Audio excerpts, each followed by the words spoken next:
ಓಂ ಸಾಯಿರಾಮ್. ಬಾಬಾ ಹೇಳ್ತಾ ಇದ್ದಾರೆ, ಮಗು ಶುಭೋದಯ.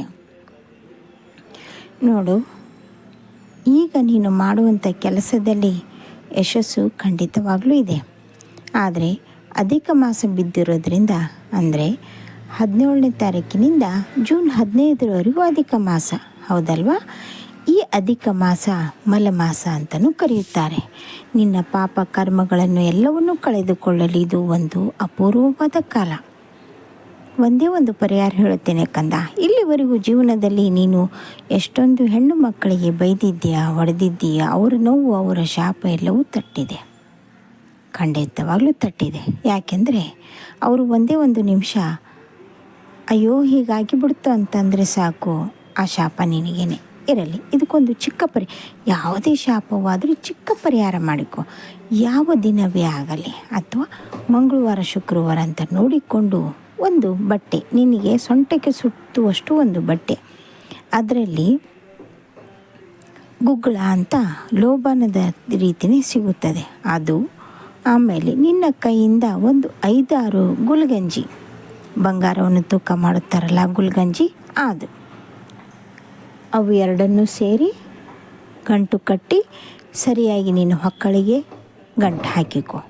ಮುಟ್ಟಿಕೊಂಡು ಮನೆ ದೇವರ ಸಂಕಲ್ಪ ಮಾಡಿ, ತಂದೆ, ಗೊತ್ತಿದ್ದು ಗೊತ್ತಿಲ್ಲದು ನಾನು ಯಾರಿಗಾದರೂ ತೊಂದರೆ ಮಾಡಿದರೆ ಅವರಿಂದ, ಅವರ ಶಾಪದಿಂದ ವಿಮೋಚನೆ ಮಾಡುವಂಥ 5 ತಾಸು ಅದು ನಿನ್ನ ಹತ್ರನೇ ಇರಲಿ.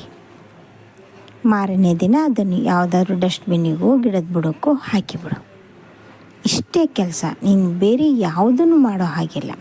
ಅಧಿಕ ಮಾಸದಲ್ಲಿ ಈ ರೀತಿ ಮಾಡಿದರೆ ನಾವು ಮಾಡಿದಂಥ ತಪ್ಪು ಒಪ್ಪುಗಳಿಗೆ ಕ್ಷಮೆ ಸಿಗುತ್ತದೆ, ಸರಿನಾ?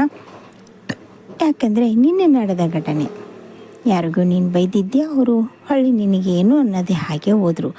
ಏನೂ ಅನ್ನೋದೇ ಹೋಗಿದ್ದಾರೆ ಅಂದರೆ ಮನಸ್ಸಿನಿಂದ ಶಾಪ ಹಾಕಿದ್ದಾರೆ ಅಂತಲೇ ಅರ್ಥ. ಚಿಂತೆ ಮಾಡಬೇಡ, ಸ್ವಲ್ಪ ತಗ್ಗಿ ಬಗ್ಗಿ ನಡೆಯೋದನ್ನು ಕಲಿ. ಮಾತು ಒಂದು ಸಲ ಆಡಿದರೆ ಹೋಗಿಬಿಡ್ತು ಕಂದ. ಎದುರಿಗೆ ಇದ್ದವರು ತುಂಬ ನೋವು ಪಟ್ಟುಕೊಳ್ಳುತ್ತಾರೆ. ಆ ನೋವಿನಿಂದನೇ ನಿನಗೆ ತುಂಬ ಕಷ್ಟಗಳು ಬರುತ್ತವೆ. ನಿನ್ನಲ್ಲಿ ಒಂದು ಬದಲಾವಣೆ ಬರಲೇಬೇಕು. ಏನೇ ಆಗಲಿ, ಬೇರೆಯವರ ಮನಸ್ಸನ್ನು ನೋಯಿಸದೇ ಜೀವನ ಮಾಡೋದನ್ನು ಕಲಿ. ನಿನ್ನ ಜೊತೆಗೆ ದೈವ ಯಾವಾಗಲೂ ಇದ್ದೇ ಇರುತ್ತಾರೆ.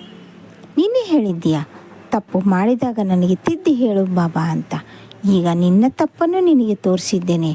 ತಿದ್ದಿ ನಡೆದುಕೊಳ್ಳುವುದು ನಿನ್ನ ಜವಾಬ್ದಾರಿ. ನಿನ್ನ ಬುದ್ಧಿ ನಿನ್ನ ಕೈಯಲ್ಲಿರಲಿ.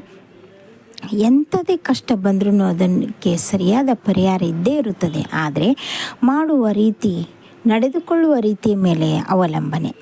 ಚಿಂತೆ ಮಾಡಬೇಡ, ಎಲ್ಲವೂ ಸರಿ ಹೋಗುತ್ತದೆ. ಸರಿಯಾದ ಮಾರ್ಗದಲ್ಲಿ ಹೋಗು ಅಷ್ಟೇ.